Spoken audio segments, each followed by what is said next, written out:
Assalamualaikum warahmatullahi wabarakatuh. Anak-anak kelas 3, bagaimana kabarnya hari ini? Alhamdulillah, Ibu harap kita semua selalu berada dalam lindungan Allah Subhanahu wa Ta'ala. Nah, anak-anak, pada pembelajaran fikih hari ini sudah tahu belum kita mau belajar apa? Nah, hari ini kita mau belajar tentang toharoh, yang dalam Islam itu artinya bersuci. Nah, jadi tujuan pembelajaran kita hari ini adalah yang pertama itu agar kita bisa mengetahui pengertian dari toharoh. Nah, yang kedua itu kita dapat mengetahui tujuan-tujuan dari kita bertoharoh atau dari kita bersuci. Selanjutnya, yang ketiga itu adalah kita bisa mengetahui apa itu hadas, apa itu najis, dan juga jenis-jenis hadas dan juga najis. Nah, yang terakhir, kita dapat mengetahui bagaimana cara kita bertoharoh atau bagaimana cara kita mensucikan diri. Nah, gimana? Apakah udah pada siap buat belajar? Kalau gitu, langsung kita mulai ya. Toharoh artinya bersuci. Nah, bersuci di sini artinya bukan berarti bagaimana kita membersihkan diri dari kotoran biasa, tetapi bagaimana kita mensucikan diri dari hadas dan juga najis yang sesuai dengan aturan Islam. Nah, toharoh diperlukan agar kita bisa melaksanakan ibadah. Salah satu contohnya adalah ibadah salat. Nah, ada beberapa tujuan toharoh. Yang pertama adalah dengan membersihkan diri agar ibadah kita menjadi sah. Contohnya adalah ketika kita mau ibadah sholat. Nah, kalau kita mau sholat tapi belum wudhu, apakah sholat kita sah? Nah, betul banget. Jadi, sebelum sholat kita harus berwudhu, kita harus bersuci, kita harus bertoharoh agar sholat kita sah. Contohnya lagi seperti mengaji. Nah, sebelum kita mengaji, kita memegang Al-Quran, kita harus bersuci terlebih dahulu dengan berwudu. Seperti itu. Nah, yang kedua itu adalah untuk membersihkan diri. Nah, membersihkannya itu baik membersihkan badan, pakaian, dan juga lingkungan. Jadi, agar lingkungan kita, pakaian kita, dan diri kita menjadi bersih dan juga nyaman. Nah, tujuan yang ketiga adalah untuk menjaga kesehatan tubuh, karena dengan kita membersihkan diri atau dengan kita bersuci, kuman dan juga penyakit takut karena kita bersih. Jadi kita terhindar dari berbagai penyakit dan kita tetap sehat. Sekarang kita akan belajar tentang hadas. Hadas adalah keadaan di mana seseorang tidak boleh beribadah sebelum ia bersuci. Jadi, kalian gak boleh beribadah dulu nih sebelum kita bersuci. Seperti itu anak-anak. Nah, hadas sendiri dibagi menjadi dua. Hadas kecil dan juga hadas besar. Hadas kecil itu contohnya seperti buang kentut, buang gas. Siapa yang di sini suka buang kentut? Ayo. Nah, kalau mau beribadah kita harus bersuci dulu ya karena sudah kentut. Selanjutnya ada buang air kecil dan juga buang air besar. Dan juga ada juga tidur nyenyak. Tidur nyenyak itu bikin kita memiliki hadas kecil. Jadi harus bersuci. Seperti itu.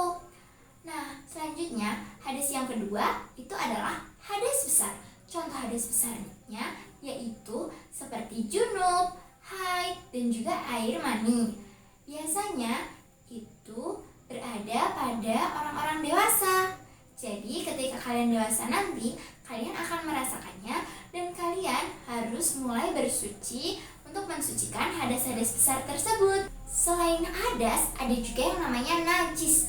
Nah, najis ini adalah sesuatu yang kotor menurut syariat Islam. Najis dibagi menjadi 3. Ada najis mughaladoh, mutawasitoh, dan mukhafafah. Yuk kita bahas satu persatu dari ketiga najis ini. Yang pertama ada najis mughaladoh.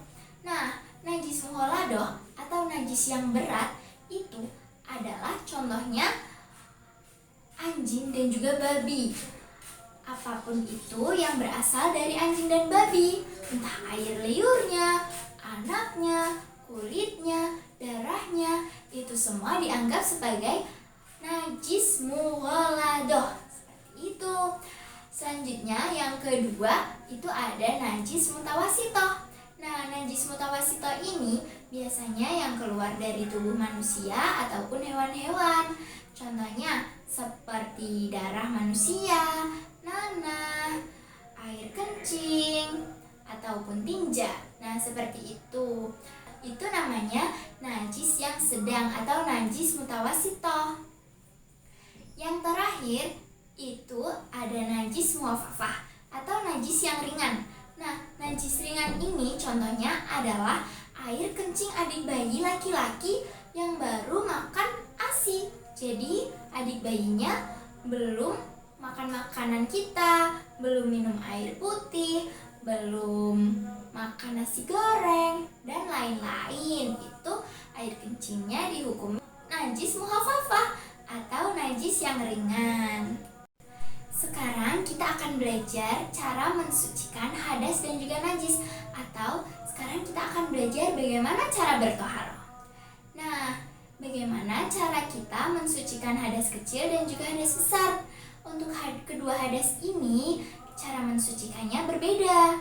Karena hadas kecil itu kecil, jadi kita cukup dengan berwudu, sehingga kita sudah suci. Sedangkan untuk hadas besar, cara mensucikannya juga besar, yaitu dengan mandi wajib. Nah, selanjutnya bagaimana cara kita mensucikan najis? Karena tiga najis ini berbeda, maka berbeda pula cara mensucikannya. Kita bahas mulai dari najis yang paling besar, yaitu najis mughaladoh. Nah, cara mensucikan najis mughaladoh adalah dengan mengaliri atau membasuh dengan air sebanyak 7 kali. Tapi salah satunya ditambahi dengan tanah. Nah, itu baru bisa dikatakan suci. Selanjutnya cara mensucikan najis yang kedua atau najis mutawasitoh. Nah, cara mensucikannya adalah dengan membasuhnya. Tapi sebelum kalian membasuhnya, dihilangkan dulu warnanya, baunya, dan juga rasanya. Ketika semuanya sudah hilang, maka baru bisa dibasuhi dan akhirnya kita suci deh. Nah, untuk najis yang terakhir yaitu najis muhaffafah atau najis ringan. Karena najisnya ringan, maka cara mensucikannya juga pasti ringan, yaitu dengan menciprat-cipratkan air. Seperti itu.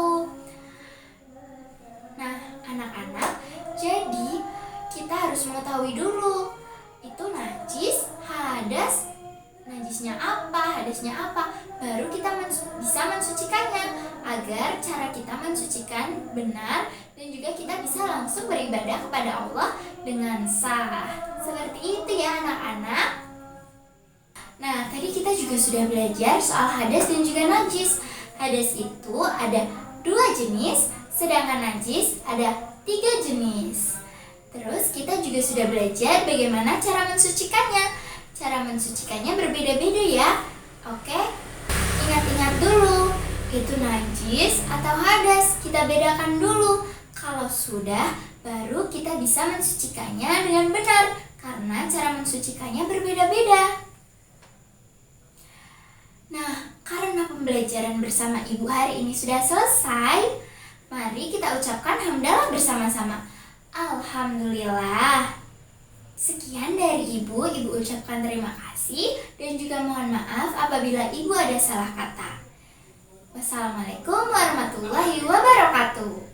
Semoga kita bisa bertemu di pembelajaran selanjutnya. Bye-bye.